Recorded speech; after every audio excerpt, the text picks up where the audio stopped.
एक तरफ पीएम मोदी देश के लिए दिन रात काम कर रहे हैं। वो इस मिशन में लगे हुए हैं कि भारत जल्द से जल्द तीसरी सबसे बड़ी अर्थव्यवस्था वाला देश बन जाए। पीएम मोदी दुनिया को भारत की ताकत दिखा रहे हैं। पीएम मोदी शुक्रवार को जम्मू कश्मीर के दौरे पर गए, जहां उन्होंने चिनाब नदी पर बने चिनाब ब्रिज को देश को समर्पित किया। चिनाब पुल दुनिया का सबसे ऊंचा रेलवे आर्च ब्रिज है, जो कश्मीर घाटी को पूरे भारत से हर मौसम में रेल संपर्क प्रदान करेगा और कटरा श्रीनगर यात्रा का समय कम करेगा। पीएम मोदी की लीडरशिप में देश रॉकेट की रफ्तार से आगे बढ़ रहा है, लेकिन राहुल गांधी अभी भी ओछी राजनीति करने में लगे हुए हैं और अपने देश के प्रधानमंत्री का मजाक बना रहे हैं। दर्शकों, कांग्रेस नेता और दुनिया की सबसे बड़ी प्रपंच में विपक्ष के नेता राहुल गांधी के बयानों की वजह से कांग्रेस बैकफुट पर है। राहुल गांधी की भाषा अब विपक्ष के नेताओं को भी पसंद नहीं आ रहे हैं। उनकी भाषा में ना ही राजनीतिक मर्यादा है, ना ही शालीनता और ना ही नैतिकता। नरेंद्र सरेंडर इस बात की 100% तस्दीक करता है कि राहुल गांधी सिर्फ राजनीति कर रहे हैं, बिना किसी राजनीतिक क्लास के।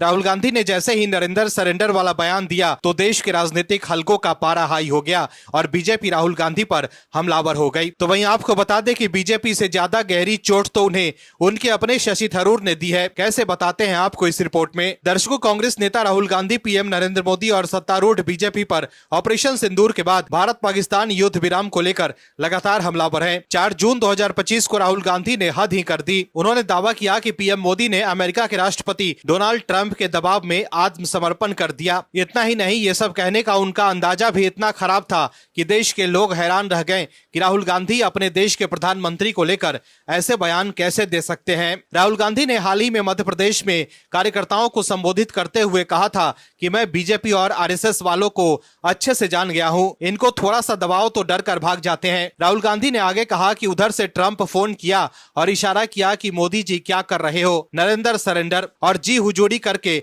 मोदी जी ने ट्रंप के इशारों का पालन किया। वहीं राहुल गांधी ने 1971 के युद्ध के दौरान इंदिरा गांधी के नेतृत्व के साथ तुलना करते हुए बीजेपी और आरएसएस पर दबाव में झुकने का आरोप लगाया। जाहिर है कि इस बयान पर राजनीतिक हलकों में विवाद होना ही था। बीजेपी ने इसे राष्ट्रद्रोह और भारतीय सेना का अपमान करार देते हुए राहुल गांधी की कड़ी आलोचना की है। लेकिन इसी बीच सबसे खास ये रहा कि कांग्रेस के वरिष्ठ नेता और तिरुवनंतपुरम से सांसद शशि थरूर ने राहुल गांधी के इस बयान पर अपनी प्रतिक्रिया दी। थरूर ने न केवल राहुल गांधी को उनके इस बयान के लिए घेरा, बल्कि इस मुद्दे पर बीजेपी नेताओं की तुलना में बहुत अच्छे तरीके से अपनी बात रखी। थरूर, जो ऑपरेशन सिंदूर के बाद भारत का पक्ष रखने के लिए एक सर्वदलीय प्रतिनिधि मंडल का नेतृत्व कर रहे हैं, ने स्पष्ट किया कि भारत पाकिस्तान के बीच जंग को समाप्त करने में किसी तीसरे पक्ष की मध्यस्थता नहीं की थी। थरूर ने राहुल गांधी के सरेंडर वाले दावों को बिना उनके नाम लिए खारिज कर दिया। उनकी प्रतिक्रिया में एक परिपक्व और बौद्धिक दृष्टिकोण था, जो बीजेपी की तुलना में अधिक प्रभावी साबित हुआ, क्योंकि ये न तो आक्रामक था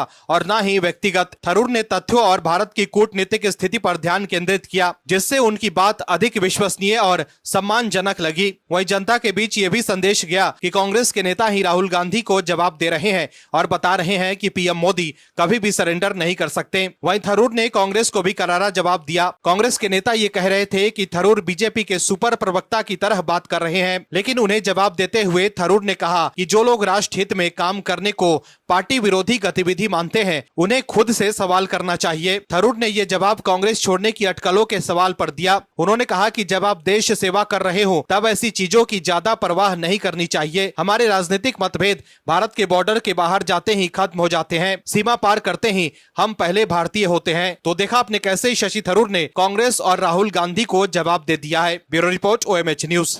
आप दर्शकों से विनम्र निवेदन है कि चैनल को सब्सक्राइब जरूर करें।